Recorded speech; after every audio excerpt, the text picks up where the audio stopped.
pode mudar completamente os rumos da justiça brasileira. Alexandre de Moraes, o todo-poderoso do STF, pode estar prestes a enfrentar o maior escândalo judicial dos últimos anos.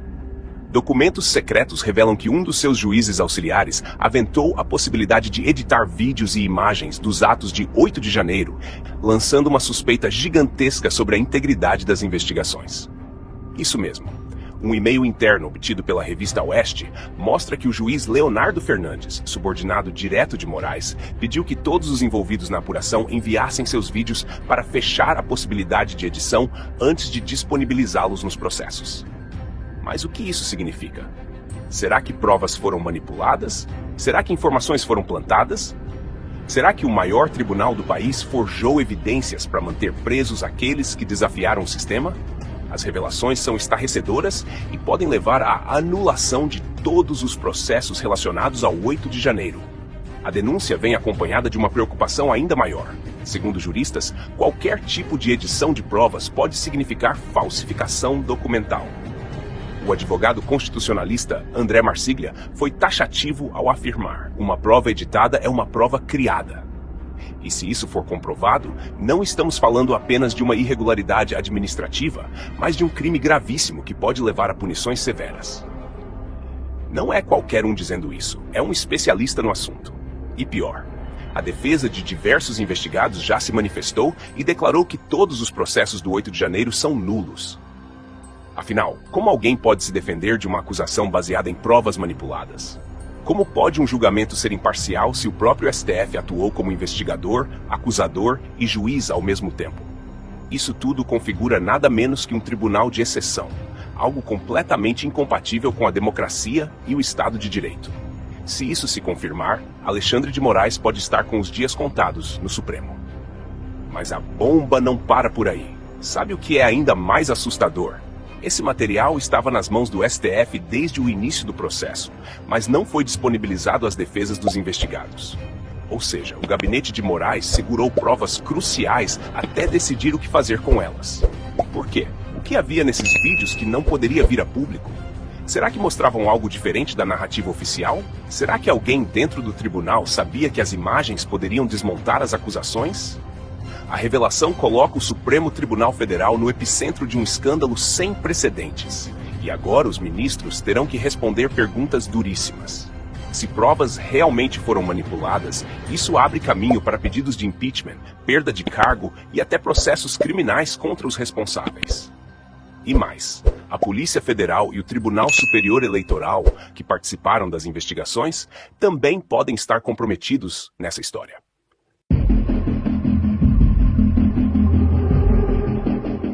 O que aconteceu com Felipe Martins é uma das maiores barbaridades já vistas na história recente do Brasil. Um ato de injustiça escancarada, uma perseguição sem precedentes que atenta diretamente contra os direitos humanos e o Estado de Direito. A revelação é estarrecedora. Alexandre de Moraes sabia exatamente onde Felipe Martins estava por meses. E mesmo assim, mandou prendê-lo com uma justificativa absurda e sem fundamento. Documentos sigilosos agora revelam que desde outubro de 2023, Moraes já monitorava a localização do ex-assessor internacional de Jair Bolsonaro.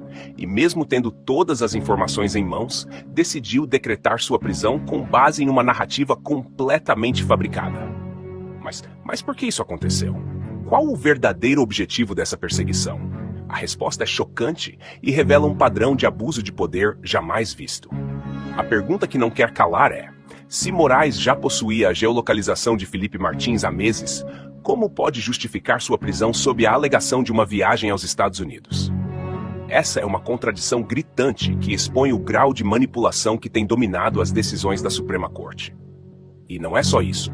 Documentos revelados mostram que o próprio STF, a Polícia Federal e até a Procuradoria-Geral da República sabiam da verdade.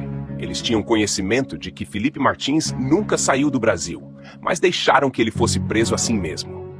Isso significa que houve uma construção deliberada de uma narrativa falsa para justificar sua detenção.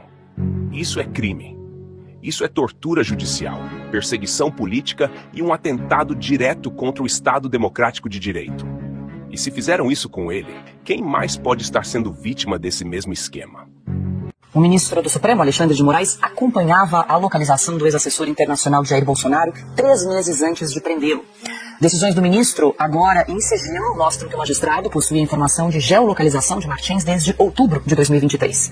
De acordo com a reportagem, em 24 de outubro daquele ano, Moraes expediu ofícios às operadoras de telefonia Vivo e TIM e também ao aplicativo de transporte Uber para obter o paradeiro de Martins. Procurado por Oeste, o gabinete do ministro não se manifestou sobre por que mandou prender o Felipe Martins com base na viagem aos Estados Unidos, se tinha desde outubro dados referentes à localização dele no Brasil havia 3 meses. Por isso, disponibiliza os documentos, os despachos, as decisões do ministro, em que ele pede a quebra do sigilo ali telefônico do Felipe Martins do ano de 2022 e 2023. Ou seja, 2022 teria sido, o final ali, dezembro de 2022, teria sido a data que ele teria, em tese, viajado aos Estados Unidos. Mas como a gente acompanha pela documentação, o ministro já tinha tudo em mãos em relação aos deslocamentos de Felipe Martins. Agora fica claro, ainda mais claro, que o Alexandre de Moraes sabia onde o Felipe Martins estava. Ou seja, prendeu porque quis, não foi por causa da viagem. Augusto. Essa história do Felipe Martins é uma das, repito, mais torpes conhecidas no mundo e não tem fim. Bom, o ministro Alexandre de Moraes está mentindo. A justiça que ele representa está mentindo para manter ainda, sob meia liberdade, que é o que ele inventou, uma das invenções, ele continua usando tornozeleira. É inacreditável, ele não viajou. O que falta apresentar, como prova, não devia apresentar nenhuma. Quem tem de provar a culpa é o acusador. Ele apresentou todas as provas e, por escolher como advogado o nosso desembargador Sebastião Coelho, ele acrescentou mais um motivo para perseguições. Vão esclarecer o caso do nome falso, a viagem que ele aparece como Felipe. Alguém atuou, da Polícia Federal provavelmente. E isso vai ser descoberto. Isso só perdeu completamente o juízo, e a vergonha. A própria PGR sabia da geolocalização do Felipe Martins, a Polícia Federal sabia, o Alexandre de Moraes sabia, todos eles sabiam que o Felipe não tinha saído do Brasil, como se ele tivesse cometido um crime, se ele tivesse saído, e mesmo assim ele foi preso. Isso atenta diretamente contra os direitos humanos globais. Aí já saiu da esfera da censura, vejam bem. Já é outro caminho contra os direitos humanos de uma maneira geral no mundo. Ou seja, o Alexandre de Moraes, ele fica abrindo leques e mais leques contra ele próprio. A denúncia já está sendo chamada por juristas de um dos atos mais torpes já registrados no país. Segundo especialistas, Moraes e seus aliados fabricaram uma justificativa para manter Felipe Martins atrás das grades, mesmo sabendo que ele era inocente. Isso vai muito além de censura. Isso fere direitos humanos básicos, e agora a repercussão pode ultrapassar as fronteiras do Brasil. A própria ONU e entidades internacionais de defesa dos direitos humanos podem ser acionadas para investigar esse abuso de poder sem precedentes. Afinal, se um cidadão pode ser preso com base em uma farsa judicial, então ninguém mais está seguro nesse país. A questão agora é: qual será a resposta da sociedade e das instituições diante dessa atrocidade? E mais importante, quem será o próximo alvo desse regime de terror togado? O cerco está se fechando e Alexandre de Moraes está cada vez mais cercado pelas próprias contradições. Até quando ele conseguirá sustentar essas decisões absurdas sem enfrentar as consequências? As denúncias já estão circulando e o clamor por justiça está crescendo a cada dia. Será que a sociedade aceitará calada esse tipo de abuso? Será que o Congresso ou mesmo tribunais internacionais irão agir? Uma coisa é certa, esse escândalo está longe de terminar e a pressão só tende a aumentar. O Brasil e o mundo estão de olho. O Brasil está diante de um momento decisivo. Se a denúncia for confirmada, isso pode levar à maior crise da história recente do judiciário. Afinal, se um ministro do STF está envolvido na adulteração de provas, como confiar no sistema de justiça? Como acreditar que julgamentos são justos e imparciais? O Congresso Nacional pode ser pressionado a agir, e a sociedade já começa a cobrar respostas. O que vai acontecer com Alexandre de Moraes? Ele será investigado? Poderá perder o cargo? Vai responder criminalmente? A pressão está aumentando e essa história ainda pode tomar proporções gigantescas. Compartilhe essa notícia no máximo de grupos do Zap que você puder. Vamos ajudar o Felipe Martins, que está sendo brutalmente injustiçado, espalhando esse vídeo para tios e tias do Zap. Enquanto o Boss Tio pula carnaval, vamos continuar aqui lutando contra todas as injustiças em nosso país. Que viva Cristo Rei!